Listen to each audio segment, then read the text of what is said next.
Grandpa had always loved his little corner of the neighborhood. His home was not the biggest, nor was it but it carried a charm that no rule book could ever capture. The front porch had a wide swing that creaked softly when he sat down with his evening tea.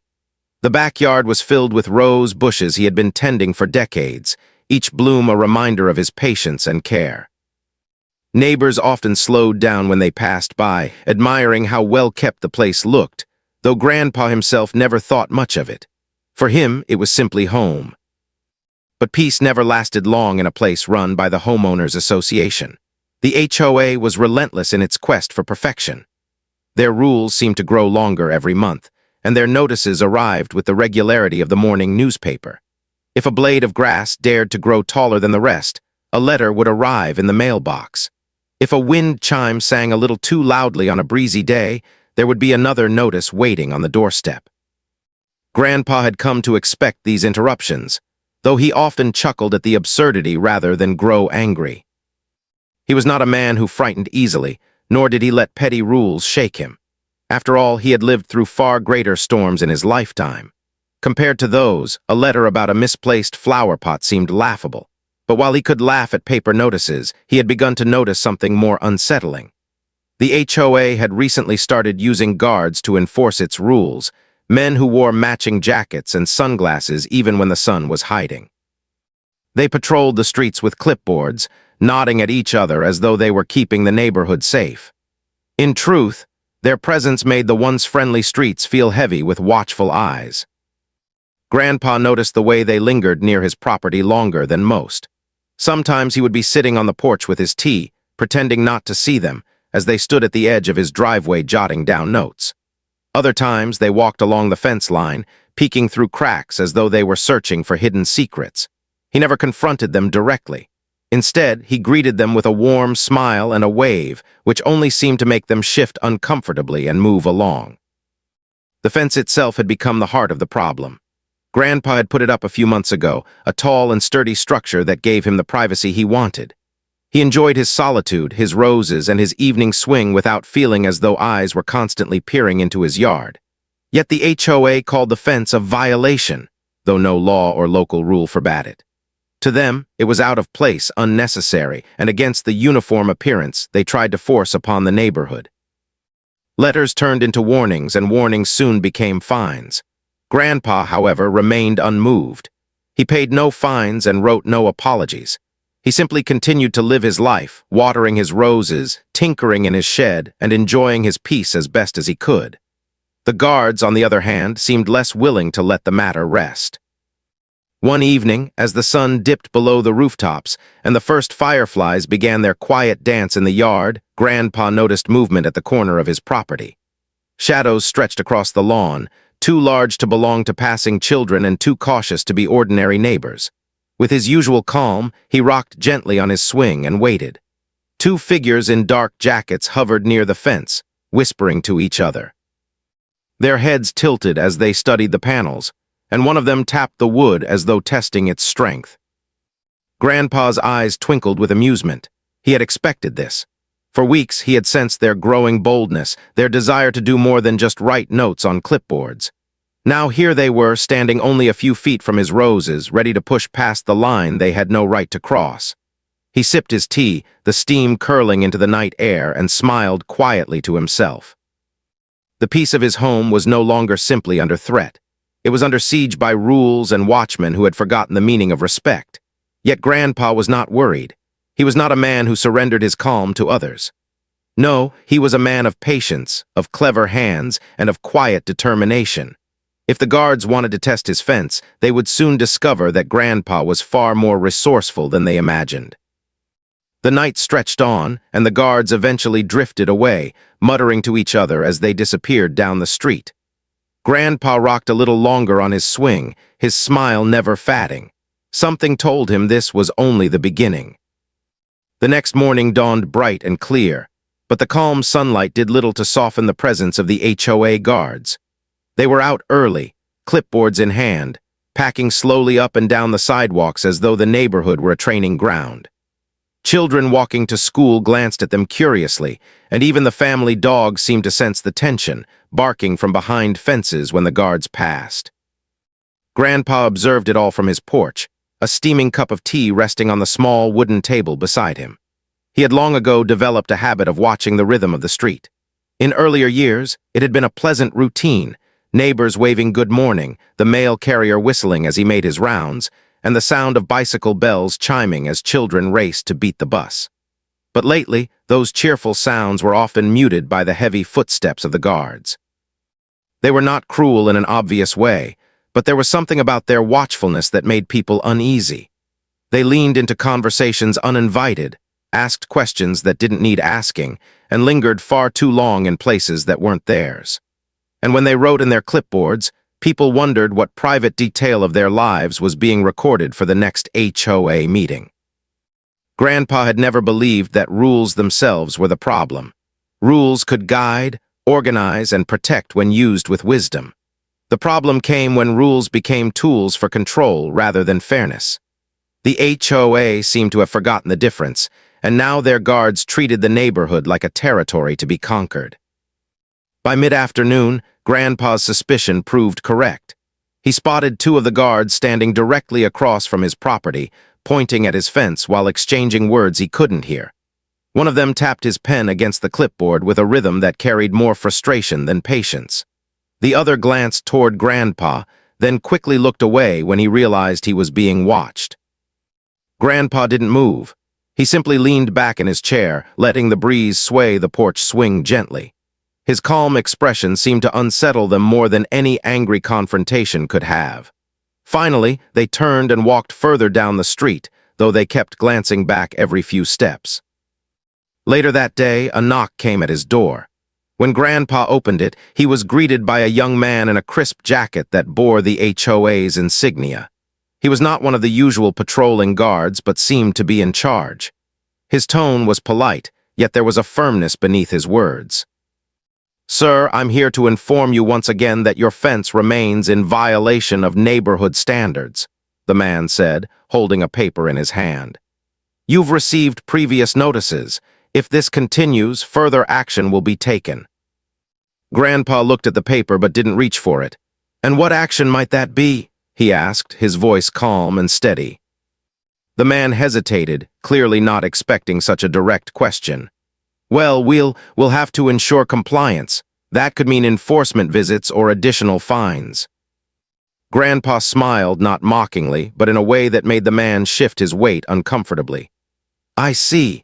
Thank you for delivering the message. You have yourself a good day now." He closed the door gently, leaving the man standing there with the notice still in hand. Through the window, Grandpa watched him walk back down the path, shoulders tense as though carrying a weight heavier than a simple piece of paper. That evening, as the sky shifted into shades of gold and lavender, Grandpa returned to his porch. His roses caught the fading light, glowing softly like lanterns in the dusk. He knew the HOA was becoming impatient, and he knew the guards would not be satisfied with paperwork alone. Sure enough, as the first stars appeared, he noticed the same two guards from the night before. They were back near his fence, their voices hushed, their movements restless. One tapped the top edge of the wood as if measuring it in his mind.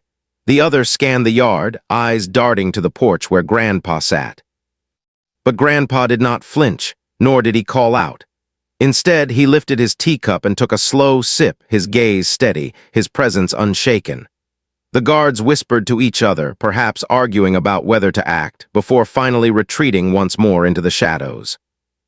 The night closed in, and Grandpa's smile lingered. Their persistence confirmed what he already knew. The fence had become more than wood and nails. It was a symbol of his independence, a reminder that not every part of life could be dictated by a rule book. And if the guards were determined to test his patience, they would soon learn just how prepared Grandpa truly was. The following week brought a new rhythm to the neighborhood. The usual hum of and children playing was still there, but it was punctuated by the steady march of the HOA guards. Their patrols grew more frequent, and their glances at Grandpa's home became more deliberate. It was no longer just curiosity, it was focus. Grandpa noticed, of course. He always noticed. From his porch swing, he observed the small details, the way the guards leaned closer when they spoke about his property, the way their footsteps slowed near his gate, and the way their eyes narrowed when they thought no one was watching. Each sign told him the same story. They weren't finished with him yet. Inside his home, Grandpa had no fear, but he did carry a certain awareness. His fence had become the target of their irritation. To him, it was a practical structure, strong, tall, and well-built. It kept his roses safe from stray soccer balls, gave him privacy during quiet afternoons, and defined the boundaries of what was his. To the HOA, however, it was a symbol of defiance, a reminder that not every homeowner could be bent to their endless list of rules.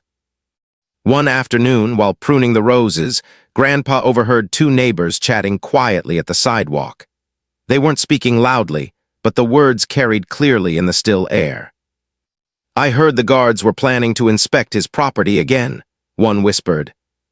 "They can't get inside without permission," the other replied. "But you know them, they might try something anyway."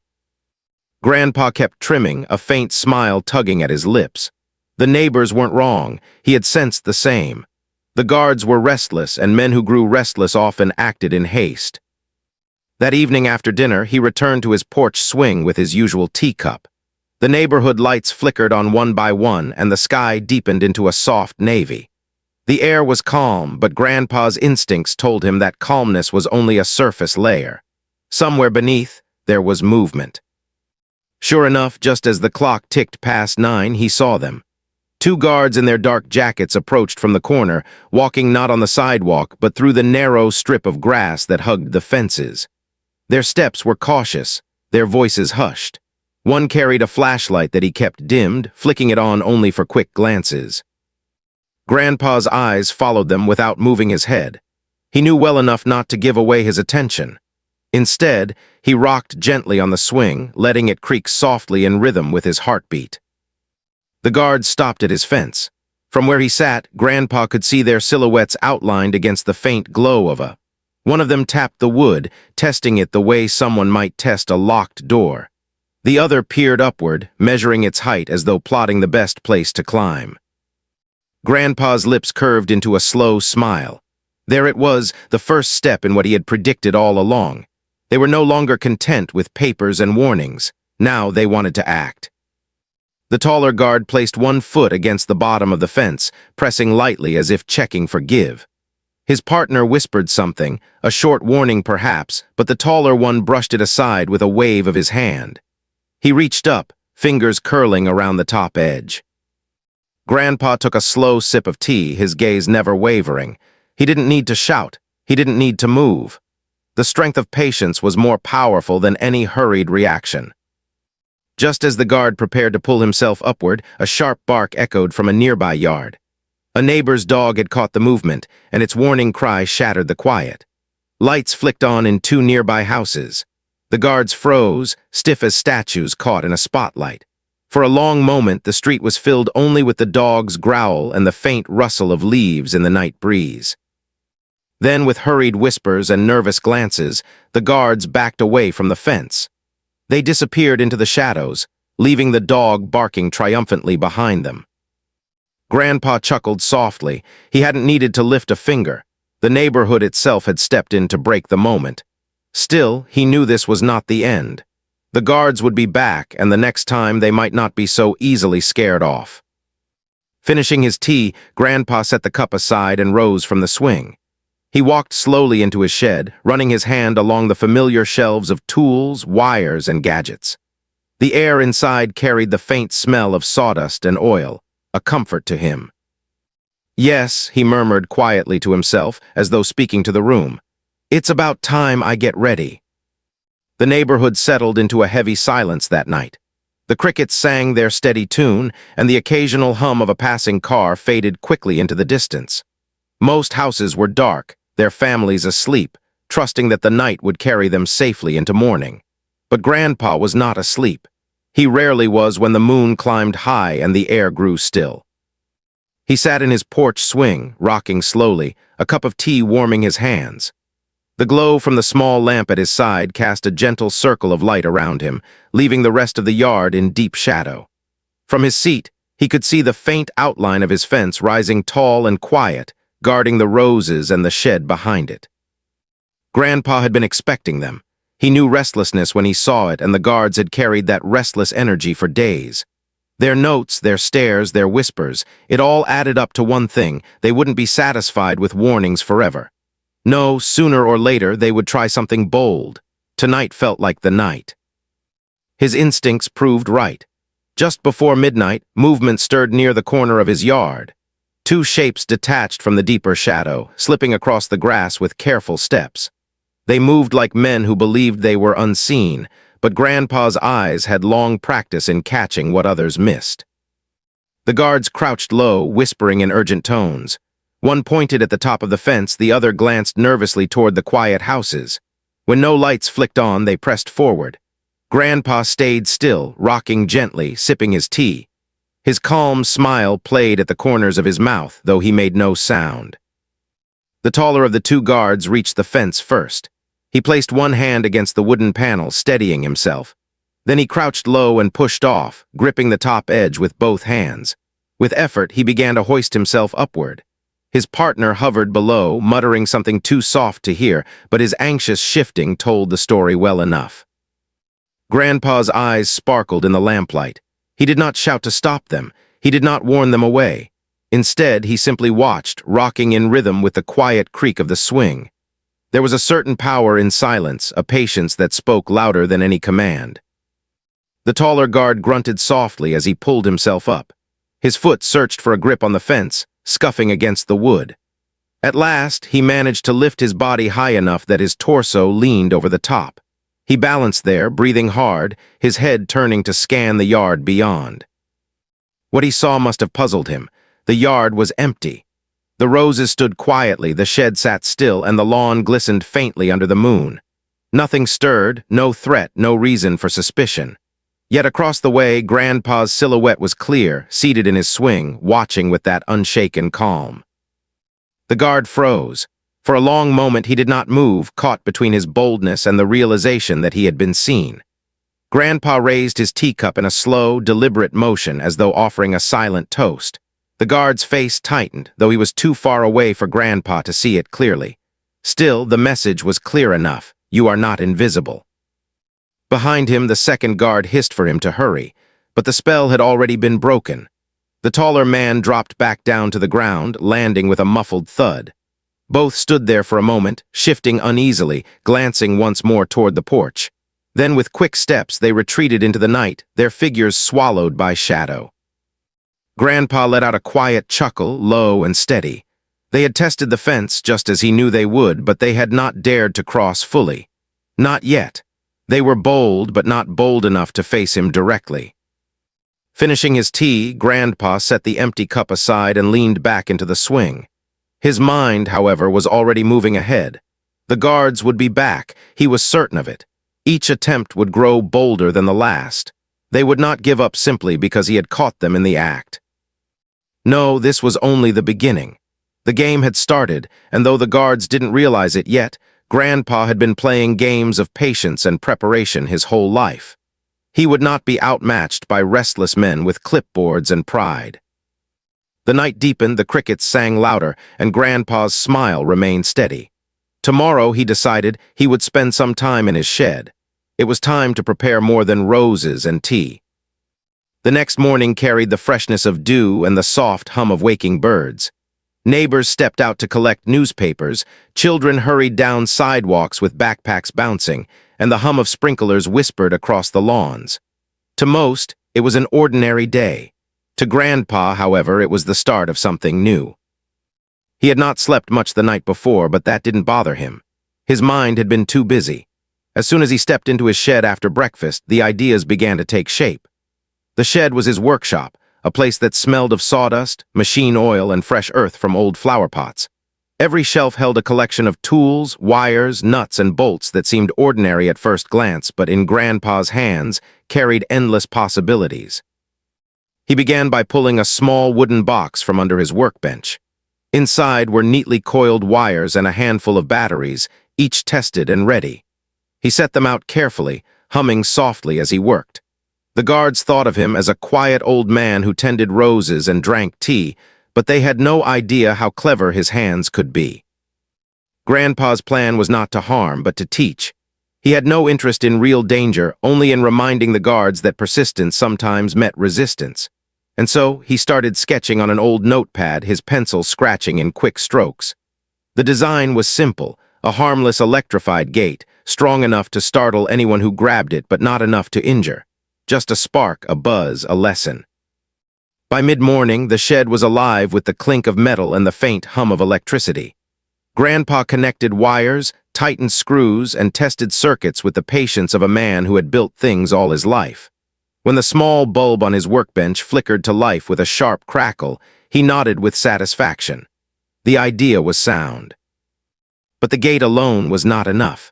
Grandpa believed in layers of preparation, much like tending roses required pruning, watering, and careful watching. So he added more. Motion sensors from an old project were dusted off and repurposed to trigger the sprinklers. He adjusted them so they would spray with sudden force if anyone crossed into the yard uninvited. A harmless trick, but an effective one. Next, he installed lights with motion triggers, placing them high along the fence. These would blaze suddenly in the dark, washing the yard in bright beams that would feel more like a stage than a hiding place. And as a final touch, he rigged a set of wind chimes near the porch that jingled sharply when disturbed, their sound carrying easily into the quiet night. By afternoon, his preparations were complete. He wiped his hands on a rag and stepped back to admire his work. The yard looked no different from the day before, peaceful, ordinary, filled with roses and trimmed grass. But Grandpa knew better. Beneath the calm appearance lay a web of clever defenses, each waiting silently for the right moment. As the sun lowered, he returned to his porch swing with a fresh cup of tea. His body was tired, but his spirit was light. The guards would return soon, of that he had no doubt. They were too determined, too stubborn to give up. And when they did, they would meet the fruits of his day's labor. Evening came, bringing a cool breeze that carried the scent of his roses through the air. A neighbor passing by offered a wave, and Grandpa returned it warmly. To the world, he remained the same calm figure he had always been. Only he knew what surprises waited quietly behind the fence. As darkness fell and the stars appeared, Grandpa rocked gently, the glow from his lamp soft against the night. He thought of the guards, young men full of pride and restlessness, and he wondered how they would react when they felt the gate's sharp hum beneath their fingers. He pictured their startled faces, their hurried steps, their confusion at being outwitted by the very man they underestimated. A chuckle escaped him, low and steady. He didn't plan to gloat nor to boast. His satisfaction came not from making them stumble, but from protecting his peace. He had always believed that patience was stronger than force and cleverness stronger than anger. Tonight, that belief would be tested. Grandpa set his teacup down and leaned back, eyes half closed as the swing creaked in rhythm with the night breeze. The shed stood quiet, the fence tall and proud, and the gate waiting with its hidden spark. He was ready. The night crept in quietly, the kind of night where shadows stretched long and the air held its breath. Most of the neighborhood rested in silence, unaware of what was unfolding. But Grandpa sat wide awake on his porch swing, the steady creak of wood under him and a warm cup of tea at his side. His lamp cast a soft glow around him, making him look less like a man preparing for trouble and more like a gentleman enjoying the calm of evening. Yet Grandpa knew better. Calm often came just before a stir. He had spent the day preparing his yard, and now everything was in place. The electrified gate hummed softly, its wires hidden neatly along the posts. The sprinklers, adjusted to their new motion sensors, stood ready to leap to life at the smallest movement. The lights, dormant in the darkness, waited for their chance to blaze. Each detail had been crafted with care, not for harm, but for lesson. Grandpa believed the difference mattered. The first sign of disturbance came with a muffled rustle near the far corner of his property. His eyes, sharp even in old age, caught the movement. Two shadows slipped into view, cautious yet determined. The guards had returned, just as he knew they would. Their jackets blended into the night, but their movements betrayed them. They crept with purpose, whispering in short, clipped phrases, glancing around as though expecting to be challenged. Grandpa smiled faintly and rocked a little harder in his swing. He made no move to hide, no effort to disguise his presence. To him, invisibility was not necessary. His calm was enough. The guards reached the fence. One of them placed a hand against the wood, pressing lightly as though testing its strength. The other scanned the yard, his gaze pausing at the porch where Grandpa sat. For a moment the man hesitated. There was something unsettling about the old figure sitting so still, watching so openly, as though he were expecting them. "Come on," whispered the taller guard. "He won't do anything." The nervous one nodded reluctantly, and they moved closer to the gate. Grandpa took a slow sip of tea, savoring the warmth as he watched them. The taller guard reached for the latch, his fingers curling around the metal. In an instant, the gate delivered its sharp hum. A spark crackled, and the man yelped, jerking his hand back. The sound pierced the silence, followed by a startled curse cut short when the nervous guard hissed for quiet. But their attempt at stealth had already unraveled. The motion sensors caught their movements, and with a sudden hiss, the sprinklers sprang to life.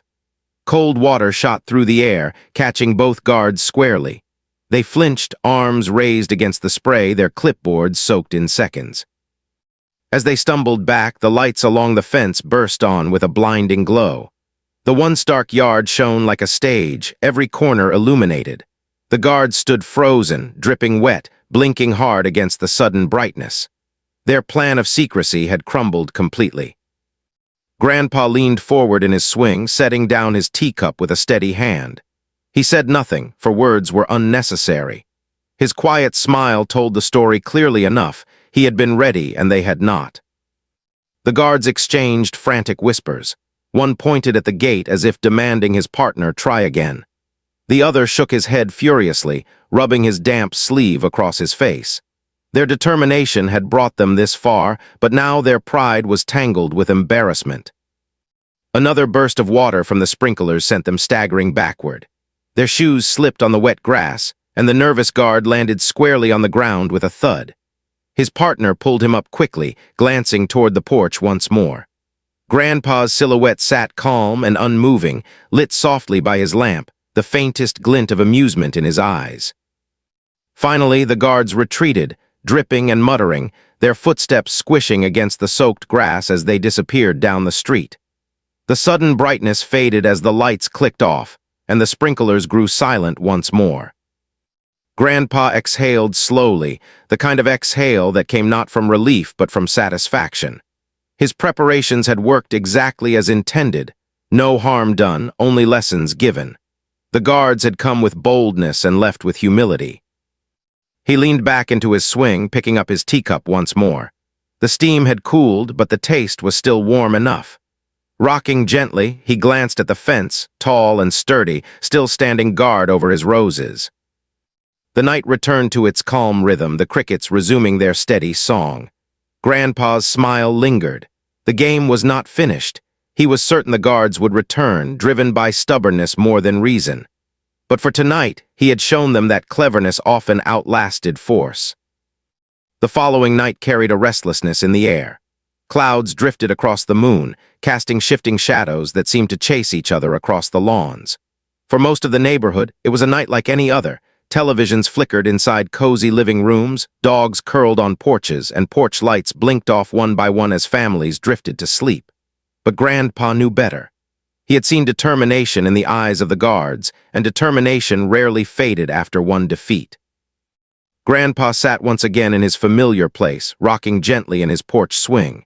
His teacup rested in his hand, though tonight he drank less and watched more. The lamp beside him glowed softly, outlining his calm figure against the dark. The shed behind him was silent, the roses leaned lazily in the night air, and the fence stood tall and ready. To the unknowing eye, it was a picture of peace. To Grandpa, it was the stage for the next act. Near midnight, faint movements stirred by the far corner of his yard.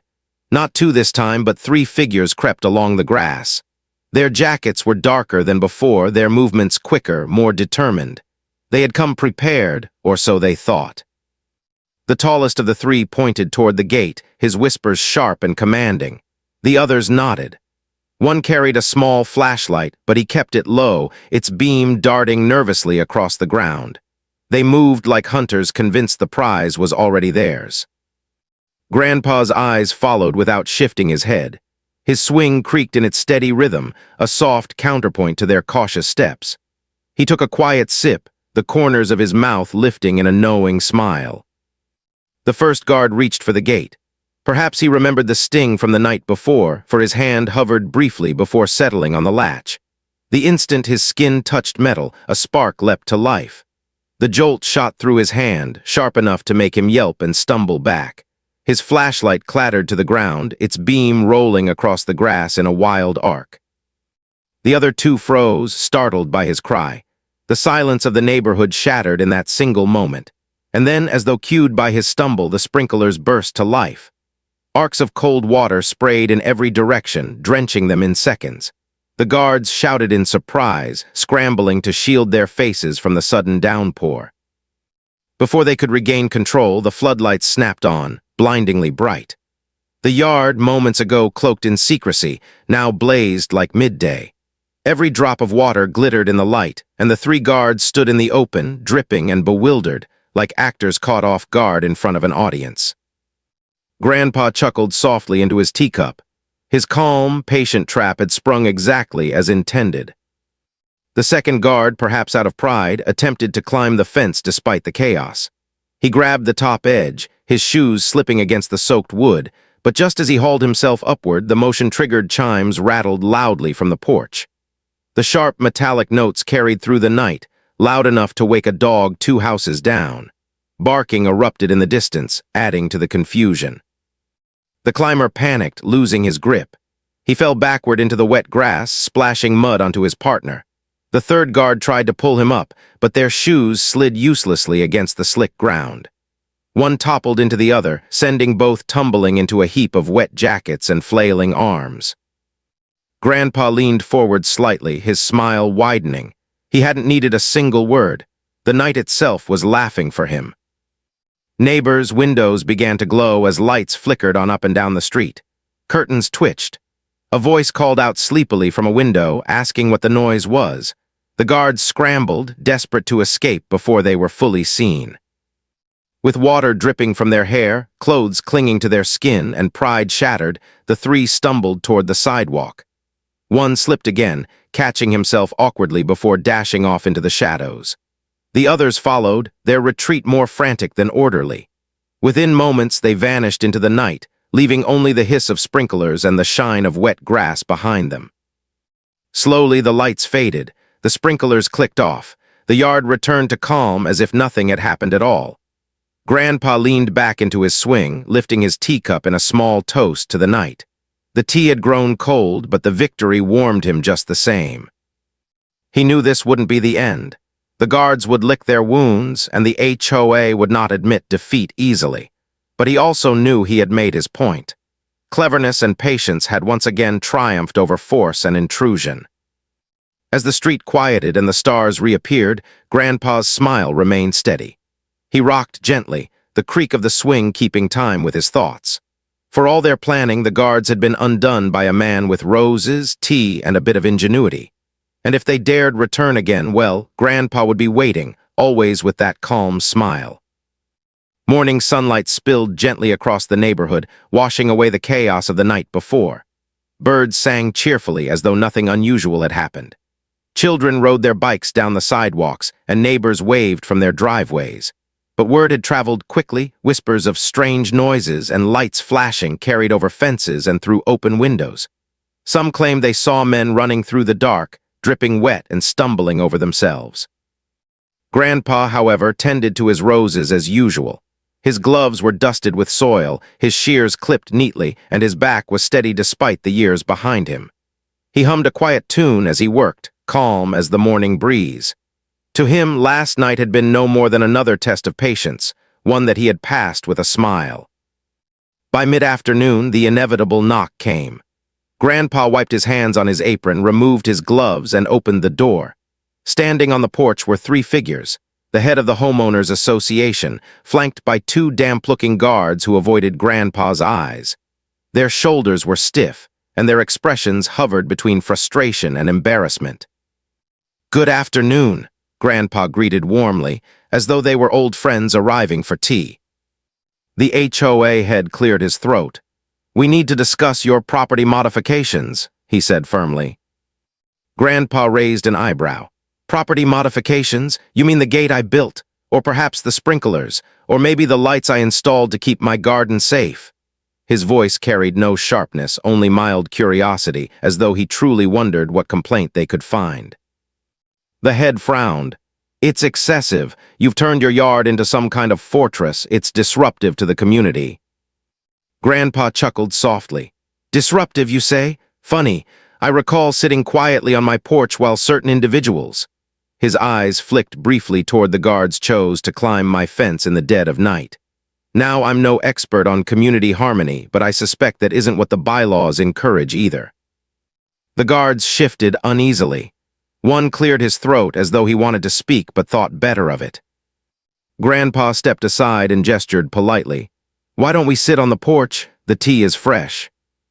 Reluctantly, the three followed. They sat stiffly on the wooden chairs while Grandpa poured steaming cups of tea.